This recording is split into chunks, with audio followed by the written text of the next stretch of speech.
Welcome to See You on the Other Side, where the world of the mysterious collides with the world of entertainment. A discussion of art, music, movies, spirituality, the weird, and self-discovery. And now, your hosts, musicians and entertainers who have their own weakness for the weird, Mike and Wendy from the band Sunspot. From the beautiful La Quinta Inn and Suites in Tinley Park, Chicago, it's See You on the Other Side live from the Chicago Dark Shores Ghost Conference. This is Mike, and I'm here with my sister Allison. Hello, everyone in Radioland. And another guide and representative of Milwaukee Ghosts. You want to introduce yourself? Hi, I'm Miss Stephanie Mendoza. I'm one of the leaders down in the Third Ward Ghost Tour. And we were all down at the Chicago Ghost Conference today, and we just thought to talk a little bit about some of the stuff we've seen. Now, it's Stephanie's first paranormal convention. Mm-hmm. Yep. And that was great. What were you expecting at a paranormal convention? Well, it was my first big convention that I'd attended as far as paranormal things go. So I really had no idea what was going to happen. So I just went and I was just had in mind, I was like, okay, I'm going to go. I'm going to spend the day there, just experience things, take it all in. And okay, so you weren't thinking like we were going to have a seance or anything like that, right. or a resurrection or okay. Yeah. No. Okay. Good. And Allison, which ones have you been to before? Well, I think I first started going in the early 2000s to Troy Taylor's events down in Alton, Illinois. Okay. So he had a lot of conferences there, and events and tours, and I think that's when I first started. Yeah, and Alton's fun. We'll put a link to. We went down to Alton and did an interview with one of Troy's guides, Luke Nalborski, and played a show at a haunted coffee house in Alton, and I'll put that link in the show notes. Yeah, and he still has the American Ghost Society conference every year. And is that in Alton? Well, you know what? It used to be in Alton, and then he moved it to Decatur, and I'm not sure where it was this year. But okay. I always hope it goes back to Alton, because that has, so much Mississippi River. Yeah, it's nice. It's like going to a ghost convention with Mark Twain. Like right, absolutely. And he shows up, says something clever, and vanishes. Who is more charming than Mark Twain? No one. Okay, but we are in the Windy City today, and so Allison and Stephanie came in today and joined me, but I was here flying solo last night. On Friday for the first night of the conference, and let me tell you a little bit. Some of the stuff we saw there. Did you do a lot of kissing babies, shaking hands, or shaking babies, kissing hands? There was a lot of shaking babies. Some pretty upset mothers at Gaelic Park. It's held at a it's funny when you're in a larger city. So it's held at a place called Gaelic Park, which is an Irish themed kind of convention center kind of thing, and there's real Irish people, and it's always weird to find real Irish people. It is. It's like it's like, I got the Lucky Charms, guys. I got them. No, what's weird about it is just that, like in Madison, you just don't get a lot of the immigrants kind of thing. So you don't get a lot of diversity. Right. So it's like, hey, where are you from? Well, I'm from Boston. Okay, and that's about it. So it's nice to see like a different, like a whole bunch of different kind of people, and that's always one of the fun things about the big city. It's like an Irish bar, and there's actually Irish people hanging out at the bar, and you're like, what are you doing here? Like, why are you in an Irish bar? Like, but because at home you're used to like, anyway, it's just a lot of fun, and so I thought that was cool. I thought Gaelic Park was a really cool venue. And so the first thing we saw yesterday is an interview by Dave Schrader. So Darkness Dave from Darkness Radio is a Minneapolis radio show, and Dave Schrader's also on Coast to Coast AM now on some Saturday nights. Right? On Saturday nights, right? Yeah, usually on Saturdays. And he is bringing in the great guest to Coast. Yes. So I'll make sure to tell him that tonight when I see him at the party. Yes, we're going to that. We're going to a masquerade ball. That's right. This is tell the pre-party. Tell him as your favorite dead person. So he's doing the remarks. But the first thing I saw him do last night was an interview with a priest, Father Michael Maginot, something like that.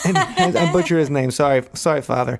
But I mean, he's a father. But he'll understand. And Father he should be used to forgiving people. Like that's right. that's what he does. That's his job. He's a Exactly. professional forgiver. Right, he is a confessor. Okay, so he was the priest involved with the exorcism. So last year, the year before in Gary, Indiana, there was this house where these two kids were possessed. Okay, and they called it the Indiana Demon House, because why make kids feel weird, right? Yeah. So they call it the Indiana Demon House. And the family was already having some trouble. Like they were trying to take the kids away from the mother. But what was happening was... Yeah, and they were living in poverty. Right. This is not... So a lot of... not a life of privilege. Other more terrestrial challenges they were facing. There was things going wrong. That's absolutely right. And so the social workers checking stuff out, started getting freaked out because the kids were talking in weird voices. They were saying things that they shouldn't know or understand. And also, when the kids went to the doctor once, one of the boys started walking backwards up a wall. Okay, Whoa. And this is the doctor that claimed it. And this was witnessed, by... Right, this wasn't witnessed by some drunk dude on the street. By credible people in a clinical situation. Yeah, a kid's climbing up a wall. Yes, yeah. And predates Spider-Man. Right, and that was the joke, because when the priest was talking about it, he's like, that's when they called me, because the social workers realized that there was something, they didn't understand at all. Something unnatural happening. And then Dave Schrader made the joke. He's like, well, it's not unnatural if you're Spider-Man. And then everyone's like, ha, ha. Anyway, it was a good joke. But it was really interesting because he goes through and he had to learn how to be an exorcist. And he just went in and did the rites. And he said the kids would freak out for a while. And then all of a sudden, they just fall asleep. And they did it 3 times. And after the 3rd time, I think they did it once more. And they didn't have anything weird happen to them after that. So the exorcism worked. But having him tell the story, I thought that was a really good interview. And I'm interested in so Zach Baggins has now bought the Demon House. That's right. So he's going to be moving in, I guess, to the Demon House. Now, so it was a good story. The only part I really found kind of unbelievable was that the father was talking about the mother was doing some research on her own on the internet, and she was looking through a list of demon names, and said that when she got to a certain demon that thought that would be the one that would take over her kids, the computer shut down.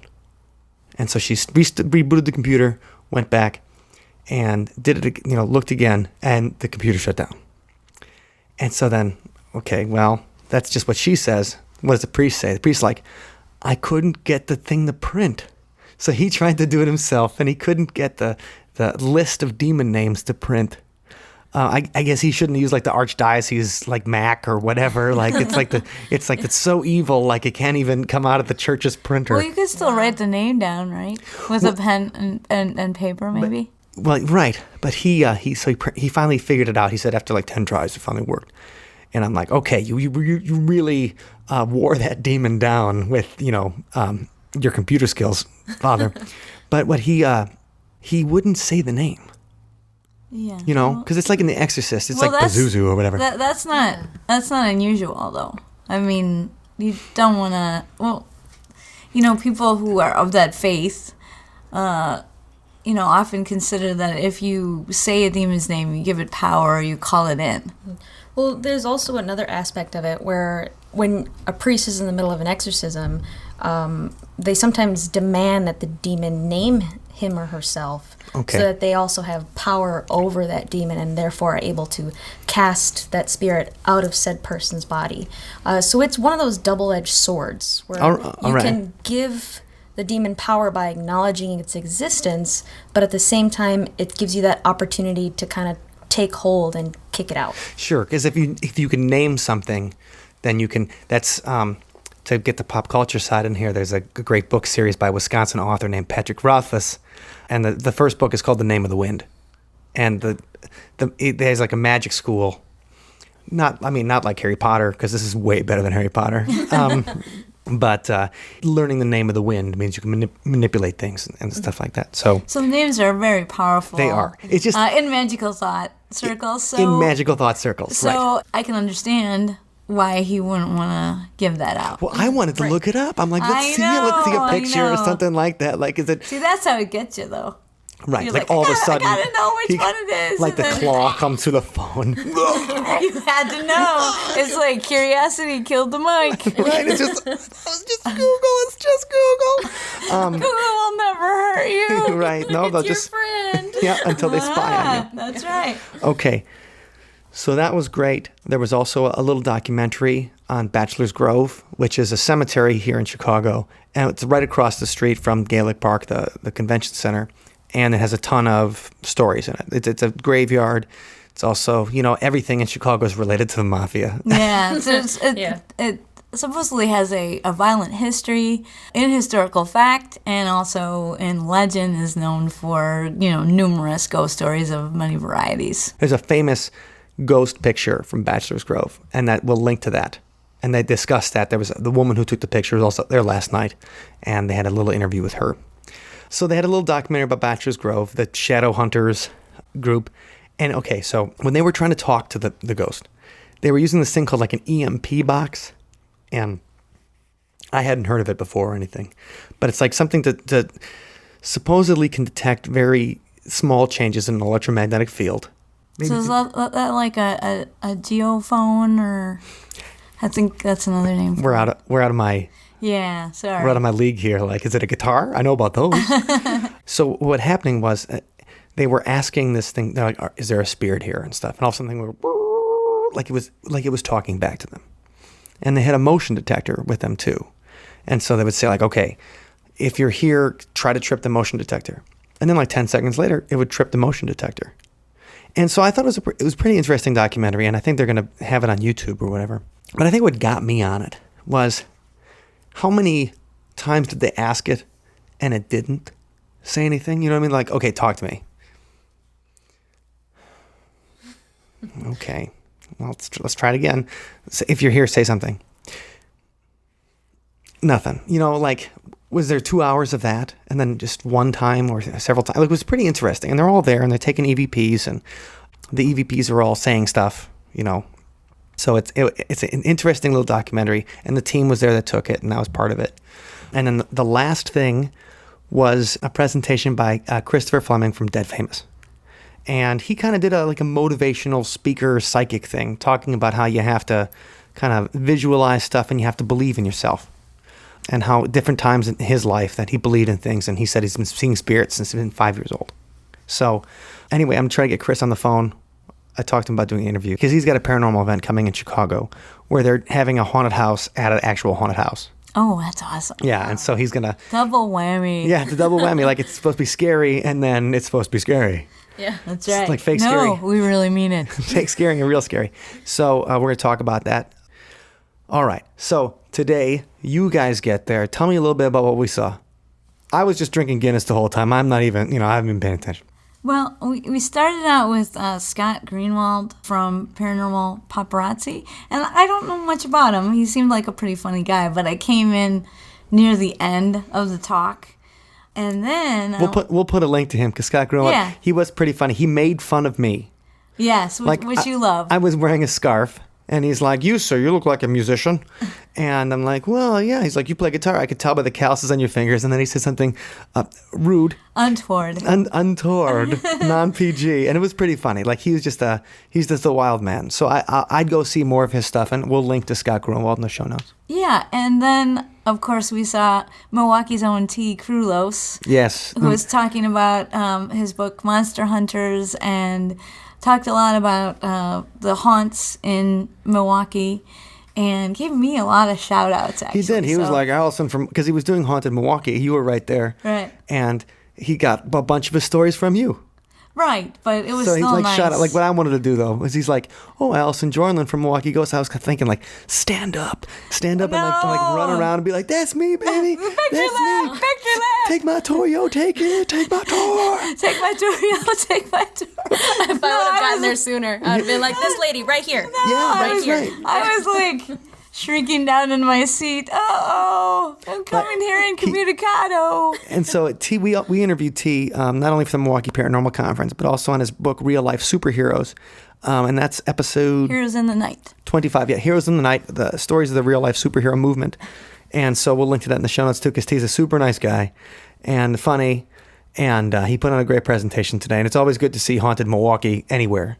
You know, it's nice to see. Absolutely. It's time we got our props, yo. Woo! That's right. So T was good, and there was the presentation of a ghost box after that. Now, what's a ghost box? Well, the variety I know best is the kind that actually randomly switches through radio stations and then catches a little snippet of words from the radio station. And so to me, it's interesting. Oh, don't worry about that stuff you hear in the background. Yeah, that's okay. Somebody's making new ghost stories in Chicago tonight. It's not us though. We're okay. Yep. Very busy, dangerous place. Yep. The things we do for you people. That's right. We risk our very lives. Yeah. Well, it's getting very close, actually. Yeah. No. But Didn't you hear the guy next the gunshot next door? I'm just kidding. The look in her eyes was great. Like, what, for real? I heard banging on the walls. Yeah, no, they're just having a good time. All right, okay, I was alarmed. So the ghost box.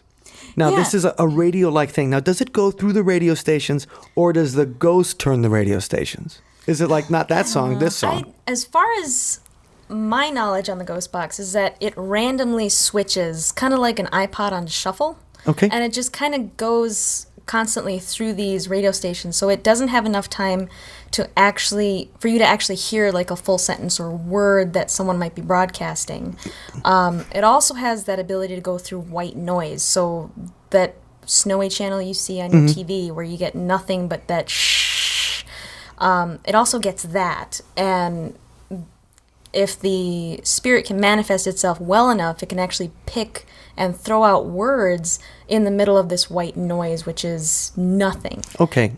So that's my typical understanding of it. And some people can actually make their own ghost boxes at home. Unfortunately, I don't know how to do that yet. Okay. Well, I'll look for that and I'll Google that and we'll put that in the show notes. Make your own ghost box at home and you can have your own ghost party. Yeah, absolutely. Okay. So the thing is, like, now I'm alive. Right, I'm one of those people that's alive. And Yeah. if somebody said, like, I want you to pick out some words here with a radio station, I wouldn't be able to do that. You know, like, how, I guess, on the other side, time doesn't exist, you know, or whatever, so that they can be like, okay, stop it here, stop it here. I've never worked with a ghost box before. Allison, you have? I have, yes. And, well, I'm really not sure what to make of it. I mean, I understand that some researchers believe that that ghosts will use anything they have, like white noise, static, to manifest. To, you know, they need something to be able to form words that we can hear. Mm-hmm. So they're using that medium to communicate. So, but I don't know what I think about that. It could be just playing into our pattern-seeking nature as human beings. So a different kind of pareidolia. Sure, but did you experience something weird with a ghost box? Well, nobody's going to bust you and be like, Allison believes in crazy stuff. They already think you believe in crazy stuff. Well, that is true. They They already put together a ghost tour. That doesn't mean anything. It just means, you know, like good stories. What do I have to say about it? Well, the one time I did use one, I mean, a friend of mine had recently died. He doesn't have a very unusual name, but, you know, I was wondering if, just because he had passed and I was feeling bad about it, and you know, the opportunity was there, so I wanted to see if you know, he could come through. And I'm not sure that he did, but his name was repeated more than a couple times, like 2 or 3 times. At least 2. Okay, so you don't know what it was, but there was something. Yeah, it was unusual to hear a name, you know, more than once, I would say. Okay. Have you ever played with a ghost box, Stephanie? Not yet, but I want to. All right, then you're going to build your own ghost box, the DIY. I'll be looking for that link. Awesome. Okay. Well, that's okay. So a little personal experience with ghost boxes. I've never dealt with it, and they talked about that today. After that, at noon, there was the Paranormal Chicago kind of roundtable. It was hosted by Scott Marcus, who we've had on the show. When we talked about Lacrosse's Hidden Truth. Scott was in the movie about that. That's right. Another link for the show notes there, so you can go back and do some deep listening of See You on the Other Side. Yes, see you on the other side. Deep cuts. And so he hosted that because he's a Chicagoan, and Ursula Bielski, who is the Chicago haunted lady, Ghost goddess. Yeah, she's the one that put this whole thing together. She's on the panel, and there also was Virginia Madsen, Yes. the actress. Yes, on the stars panel. of such films as Candyman and also The Haunting in Connecticut. Yep, and the brother of Michael Madsen. Oh, you mean the sister of Oh Michael my God, yes, the sister of Michael Madsen. And if you don't know who Michael Madsen is, just think Reservoir Dogs, the guy that cuts the dude's ear off. Yeah, So he's dancing around. everybody knows that guy. Stuck in the middle with cutting your ear off. Yeah. That's the guy. But Virginia Madsen's had a really cool career. I mean, Candyman was a great movie. We talk about it in the Charlie episode.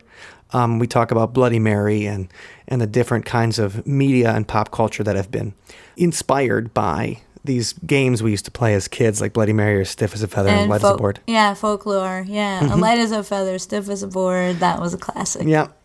And so she was there, and she was talking about some of her own experiences, like on the set, Haunting in Connecticut. They were actually staying in a haunted hotel. And she goes in and talks about how she kind of told the spirit that she didn't want to be bothered, and everybody else on the cast was bothered, asked to change rooms. Well, she specifically sent the spirit to the producer down the hall. Right, so she must have loved that guy. Allegedly. No, What? no, yeah. Yeah. I think I got it on tape. Yeah, so that was pretty. So that was cool, and it's always fun to have a little celebrity show up. you know. Right, a little celebrity gossip. But apparently, the producer did have to move rooms as a result. So it worked. Yeah. Yes. So whatever he did to make her mad, she got him Yes, back. There she you got go, even. But no, Don't mess with Virginia. no, and so she's a good actress. She's in Sideways too with Paul Giamatti and Sideways. the Merlot. Yep, and the Garrison Keillor movie. Don't forget. Prairie Home Companion. How Yep. can we forget when we're talking about Minnesota? Absolutely. So that was fun. They talked about H.H. Holmes, which you don't know is like a Chicago legendary murderer. Yes, the murder castle. Right. There's a book called The Devil in the White City. Yeah. And that probably deserves its own episode. Right. One and time. it's about the killings that he perpetrated during the World's Fair in Chicago. So anyway, a lot of haunted history in Chicago, and they talked about that. Then it was a presentation by Christopher St. John Booth, Yes. who is an interesting documentarian. Yeah, I don't think there's a John, is there? Is there Is a it St. John Jo- in there? Let me look at the book. Okay, maybe it's just Christopher Booth. I have It's Christopher St. Booth. Saint Booth. Christopher- We're putting an extra saint, giving him an extra saint. Okay, Christopher St. Booth. We're gonna have him on the show too. He's a super nice guy. He sounds like he's an He's a English guy, documentarian. or he's a UK guy, Yeah. and he's got a. We love the Brits. We do. Shout out to the Brits. We do. The last episode was a feature with Robbie Graham from the UK, and I had to do a Skype conference with him in the UK. He's like, "Hello, mate." No, he didn't say anything like that. He was just very Does he pleasant. have a delicious accent though? He had a lovely Surrey accent. So he's one of those, like a rock and roll ghost hunter or something like that. Yeah. Not like rock me. and roll ghost filmmaker. No, I'm like a ghost hunter that plays music. He's like one of those dudes that's like a rock and roll ghost. Like he has an attitude and makeup and cowboy hat and a certain outfit and stuff like That's that. right. It's He's it's got pretty a cool. He's certain like fashion working for yeah, him. and he had like steampunk girls with him. Yeah. And so it's Very popular booth. yeah, very very popular. But it's very popular booth for Mr. Booth. That's right. So interesting guy, and he talks. Now you bought one of his books too today, Allison. I did. I bought The Exorcist Diary, the true story of The Exorcist. And I'm really excited about it because, you might not know, but the movie The Exorcist is based on a real case in 1949. and it involved the exorcism of a boy, not a young girl, but the writer of The Exorcist. But still also a lot of split pea soup flying out of his Oh, mouth. sure, of course. Well, I'm not sure about that, but there was some violence. William Peter Blatty, I hope I'm getting that right. William Peter Blatty wrote The Exorcist. Yes, he wrote The Exorcist, and after he had heard about that real case in 1949, which has some connections to the Midwest. The exorcism actually took place in St. Louis at the Alexian Brothers Hospital, and the way that Christopher was saying, he kept on saying St. Louis. Oh, he did, St. Louis. He kept on saying like, oh yeah, St. Louis, and I kept on getting distracted because I was in high school. I was in Meet Me in St. Louis, whatever, and I just kept on thinking about that stupid play, and I'm like, oh, I didn't even have a good part. He took you on a little trip. He did. Back down memory lane. A little back to the past. That's right. So you got that book because he just wrote a book on the real story behind The Exorcist. Well, my understanding of what it is, it says it's a diary, and I'm hoping that it says it's a real diary of the exorcism. So I'm hoping it is. As told by the victim's little sister or something like that. Dear diary, by one of the... today my brother stuck a crucifix in my back. Or, what is it? Well, anyway, what I'm hoping it is the diary of one of the priests involved in the exorcism. Yes. So I'm not quite sure. Dear diary. That's what I was looking for when I bought it. Can you talk to the Pope and have him let us finally date women? Please, yes. Dear diary.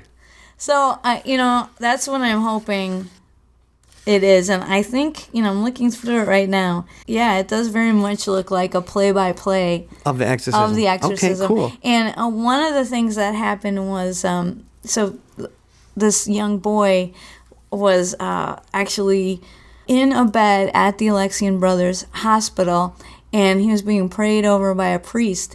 And then somehow he was able to reach under the bed and get one of the springs and pull out that long metal piece and slash one of the priests from wrist to elbow with. Is that when the priest is like, that's it, you get to burn in hell? Yeah. That's it. You know what? Your soul? Don't care. That's right. You know how many stitches I had to get? Right, yeah. No forgiveness, buddy. Yeah, so I'm really excited to read more about the actual Exorcist case. That sounds really cool. And he's also, he's done documentaries about skinwalkers. Yeah, and then Children of the Grave, which was about institutionalized children that were sometimes buried in mass graves and had no one to mourn for them. But yeah, he's got a lot of different documentaries. And he does a lot of stuff for the Sci-Fi Channel. That's right, and Chiller. Oh yeah, and Chiller. Yeah, don't forget Chiller. No, I don't have cable anymore. I cut the cords. Oh I don't have... my gosh, how do you live? BitTorrent. Oh. BitTorrent, yeah. I don't know if you're supposed to actually say that. Oh, I pay for the shows I like. You just look at BitTorrent. I look and say, oh, if I was to steal TV. That's right. This is where I'd steal it from. That's right. No, that's okay. I just do that with Showtime shows because I'm not going to pay for that. Oh, right. I'll pay for it, Anyway, I digress. Yeah. So little editorial comments. Yeah, that was an interesting thing, and he kind of brings it into a little bit, kind of like the speech last night with motivational. He had a little bit of motivation stuff in his speech, talking about balance in life. Surprised at that turn. Yeah, and he goes in and says, a lot of people believe in God but don't believe in the devil. Yeah. And he goes, you really can't have one without the other. Yeah, he thought it was really important to, maintain the dichotomy, maintain the duality. So he's more a Taoist? I wouldn't say so. I mean, I think it's just straight up Christian duality. Okay. Sure, right, because a Taoist would be like, well, the devil has his good points. Yeah. And a Christian's not going to be like, hey, man, devil's all right with me. Right, absolutely. So yeah, it was, certainly a perspective that we've been used to, but it was funny to just hear somebody come out so strongly that there has to be this dichotomy, and that's why you should believe in the devil. And I was thinking the whole time, the Yazidi, man, the Yazidi. Yep, the Yazidi. The devil's reconciled. Just let it go. Yep, with the Yazidi, the devil's back in the fold. That's and right. You can also, I'll link to that episode in the show notes, Sympathy for the Devil. Right, and evil is only in the hearts of men. Okay, well, he certainly said that man can do something worse than the devil can imagine. Or with something like that, like man is much worse than the devil is part of the things he was saying today. So the headliner today was Ghost Adventures Jeff Belanger.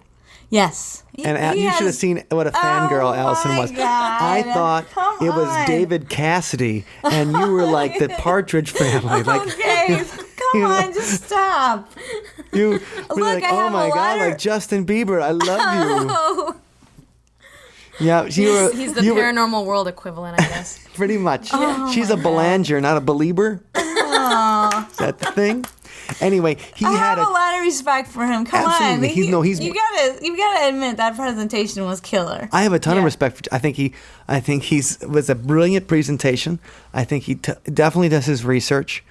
Great speaker. He's a musician too, like he was And talking unlike about. other people that might be involved in certain TV shows, he's a nice guy. Yes, he was a fantastic guy. Great with the fans. I'm making fun, but Yes. he Oh was my God. his Never gonna live this down now. his presentation really was outstanding, and he even told us a behind the scenes story that he played at a benefit concert with Eddie Money. Oh, that's right. I forgot Because about that. he has a Christmas song on a compilation album, and he said we went out to promote it, and Eddie Money was the headliner. And first of all, he gave Eddie Money his props because he's like, man, Eddie Money's got more hits, man. You can't believe it. And I'm like, yeah, Eddie Money, he's got 2 tickets to paradise, baby.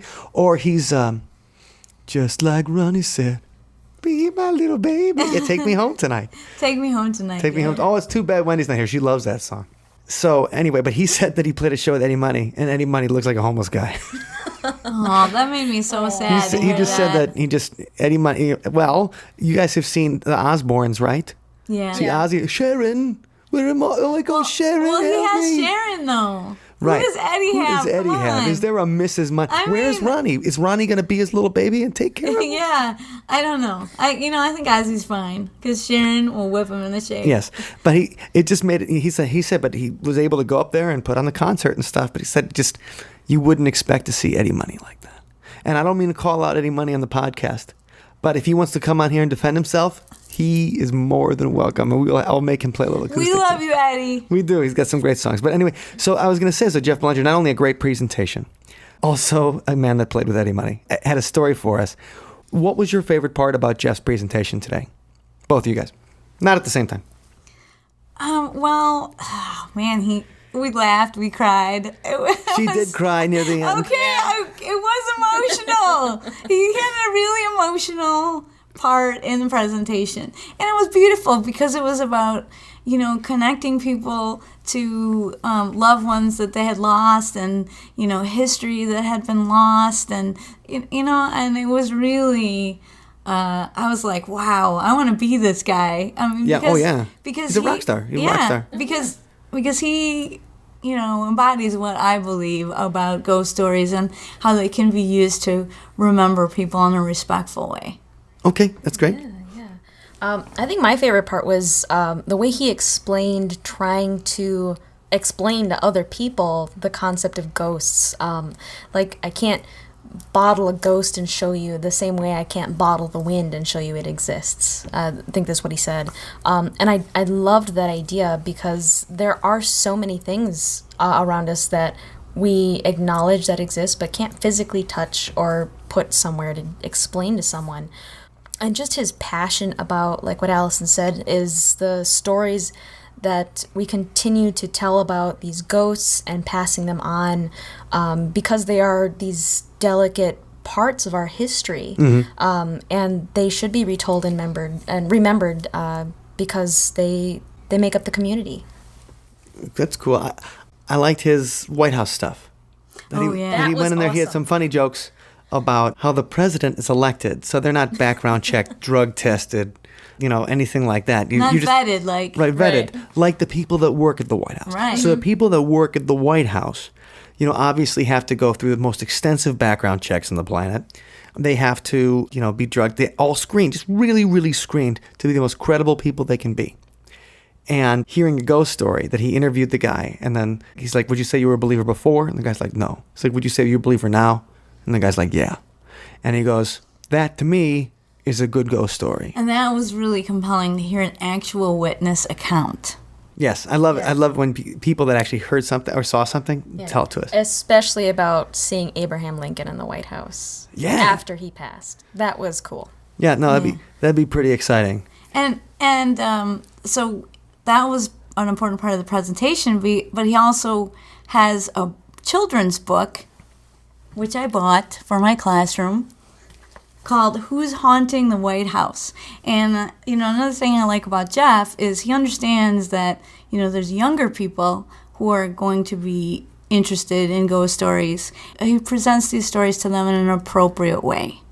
Sure, and not even there's just not enough of that. a non-terrifying kind of way. Yeah, a non-terrifying kind of way. And he talked about how when he wanted to do the book, he contacted the White House, and they're like, absolutely not. We don't want to be involved in anything about the ghost stories.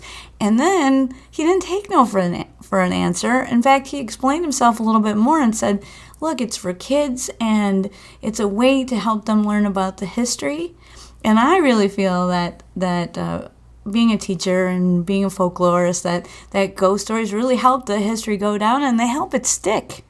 Ghost stories are a way that we can remember the dead, and, the power of story, harness that power of story so that people really remember those who have gone before. I think that's a good way to put it. It's good for kids to know, like, okay, Abraham Lincoln, when he was assassinated, he probably was kind of relieved.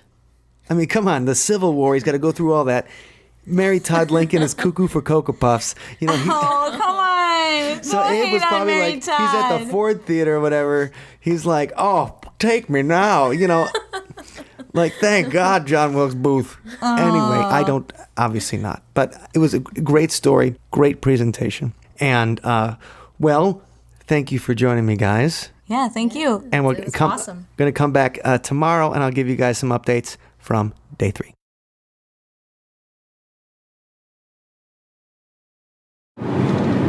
Day 3 of Dark Shores Chicago Ghost Convention. Woohoo! Allison and I are in the car on the way back, driving through Milwaukee right Oh, going home? now. Yeah, we're going back. So that's sad. It's always sad. Yeah, it was a lot of fun. It was a lot of fun. So day 3. Yeah, I wasn't even going to come Sunday, but I had so much fun Saturday that Yes, and I just wanted to keep it going. there was a masquerade ball at Chet's Melody Lounge, which is across the street from Resurrection Cemetery! which is probably the most famous Chicago ghost story of Resurrection Mary. That's right. Another Phantom Hitchhiker story. Like all those great stories across our nation. Yeah. But, Resurrection Mary. The Phantom Hitchhiker of, Resurrection Cemetery, like people drop, she has people, she gives them, walking down the street, hitchhikes, and is she dressed in like 50s clothes, or what kind of clothes is she wearing? Oh, I think it was 40s. Okay. I think it was dance hall era. Why? I don't have my cheat notes in front of me. And so she gets in the car and gives the person directions to take her home, and it just takes her to the cemetery, and then when they get by the cemetery, she disappears. That's right. Resurrection Mary. And so she's been seen a bunch, and Chet's Melody Lounge is right across the street, and that's where they had the masquerade ball last night, and that was pretty fun. It was great. I'd love to see all the different costumes. It was come as your favorite dead person. So maybe Jeff Belanger likes beef a lot. Not really quite sure. Yeah, he came as a cow. Came as a cow, and that was entertaining.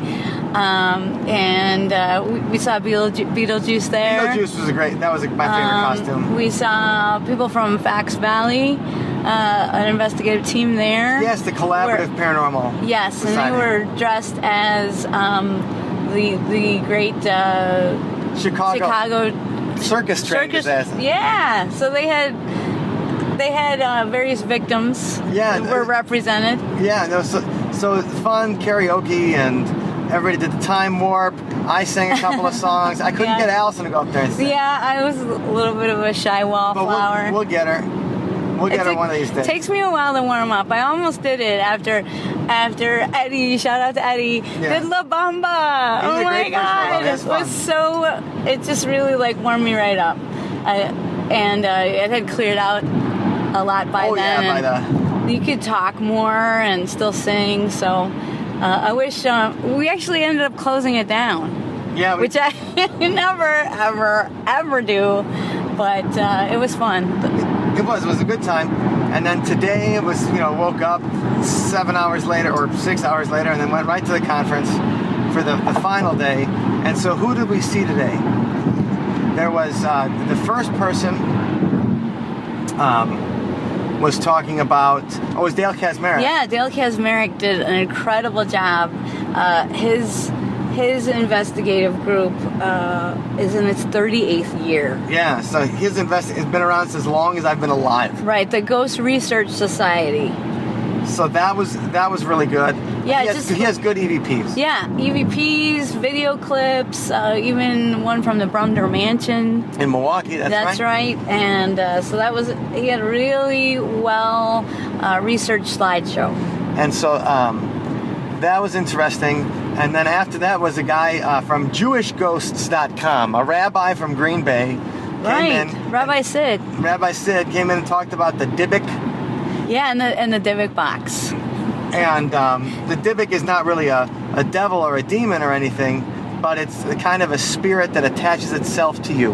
Yeah, it's interesting how many parallels I found today talking about traditions of angry ghosts and how, the Dybbuk, like many of the others we heard about later on, was a spirit of a person who was wronged in life and just couldn't let it go.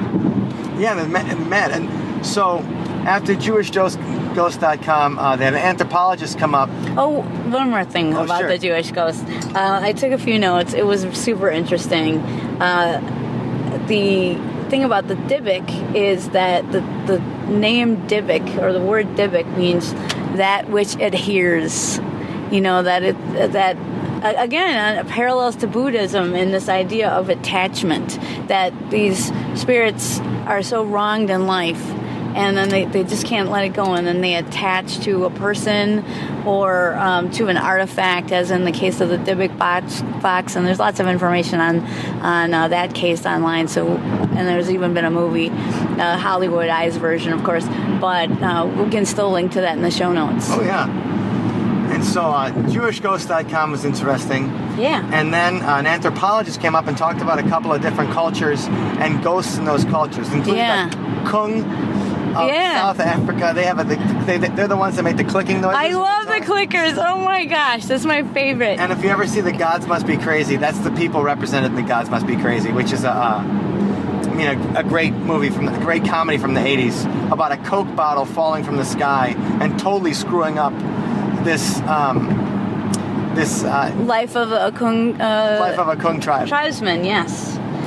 So Scott Cashman was the anthropologist that was speaking, and he talked about many different cultures and their beliefs.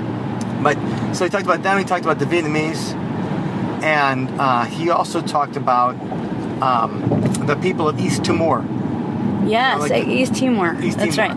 Of the different cultures, and the thing that they all had in common was that they thought that illness comes from spirits, comes from dead people.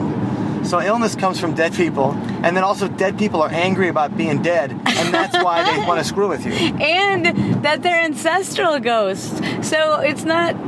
There were some of those cultures did have an idea of ghosts could be benevolent or malevolent, but some did not. Some, like I believe the Kung.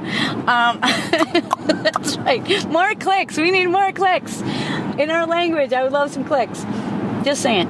But anyway, yeah. So I think that culture in South Africa, they believe that ghosts were malevolent.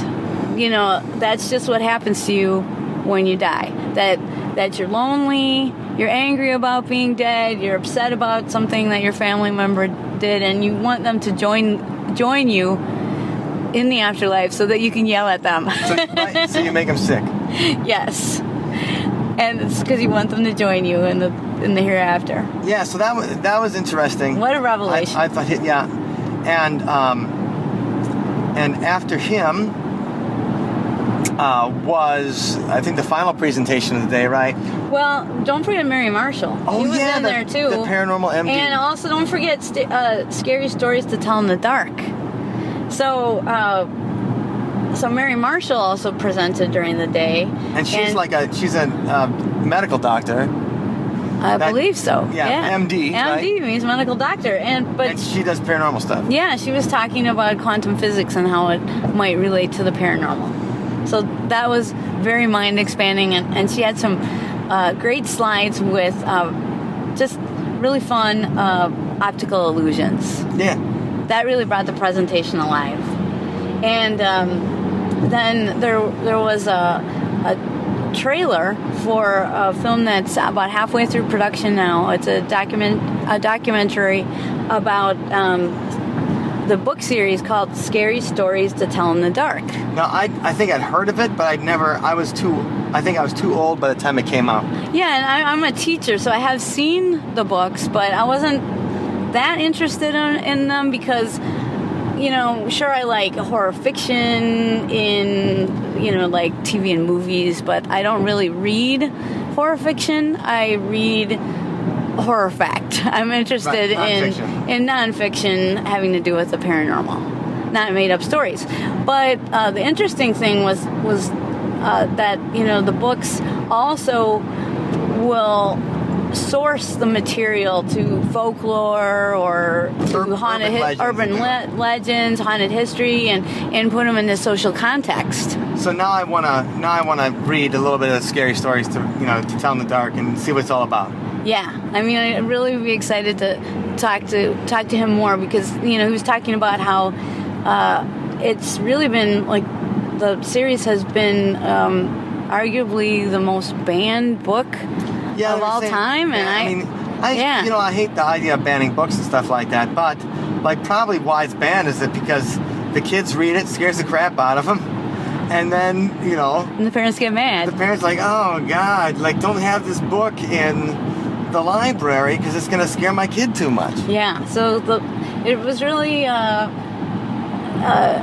mind expanding to think about that question. I mean, should we be banning books? Is there a time when it's appropriate? So I'd like to talk to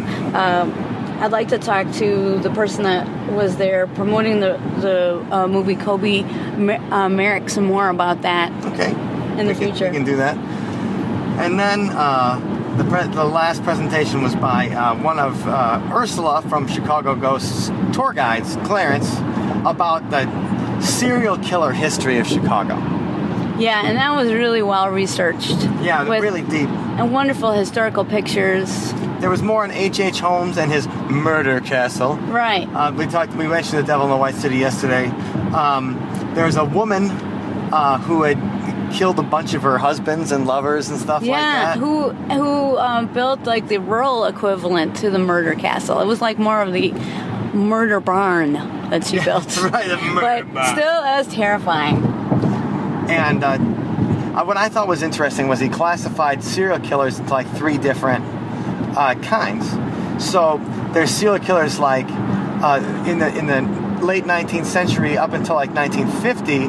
Most of the serial killers would kill people and try to get the insurance money. Yeah, so and poisonings. And poisonings. He mentioned the just phenomenal book by Deborah Blum, and there's also an American Experience about it.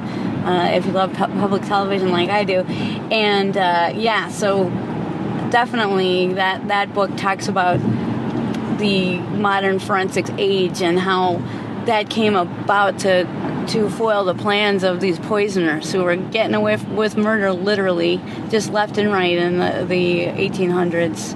Yeah, so that was cool, and also so in the 1950s through 2000. the serial killer is what we traditionally think of as a serial killer, which is somebody who gets their kicks by killing somebody. You know, something sexual, like Jeffrey Dahmer or something like that, or Ted Bundy. You know, the kind of person that kills because they love it and they want to, you know, hurt people.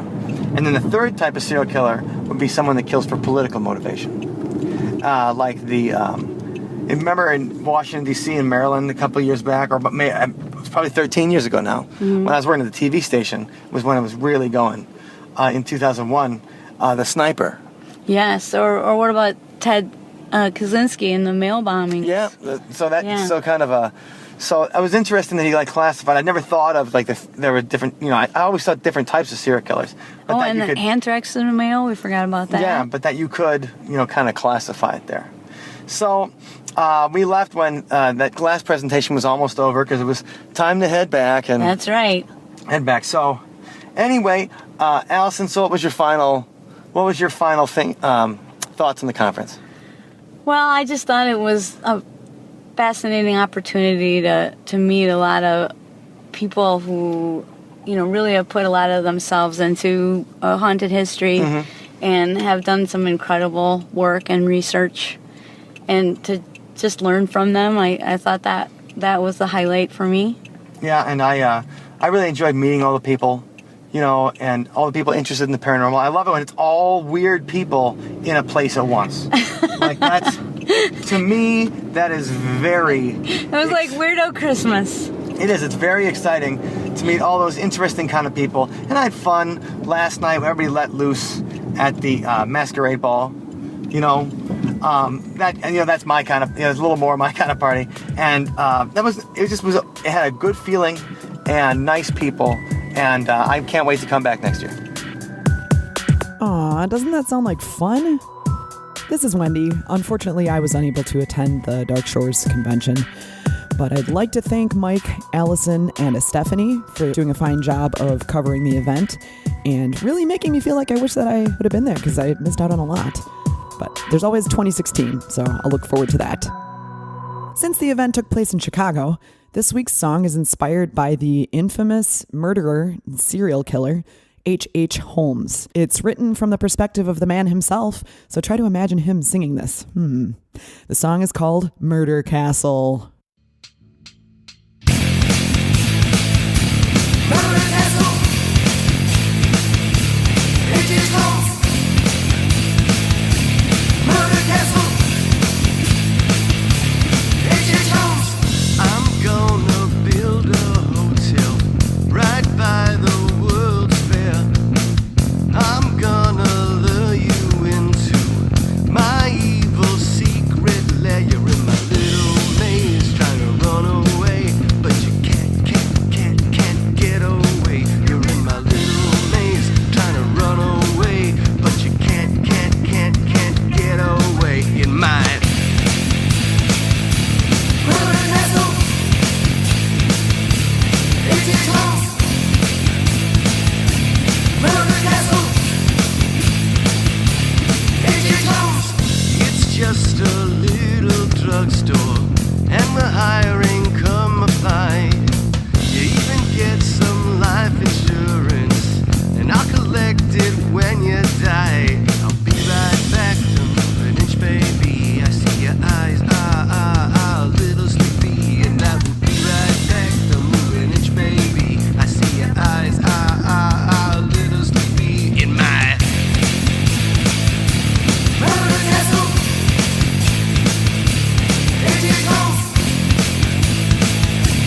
Murder Castle. H.H. Holmes. Thank you for listening to today's episode. You can find us online at OthersidePodcast.com.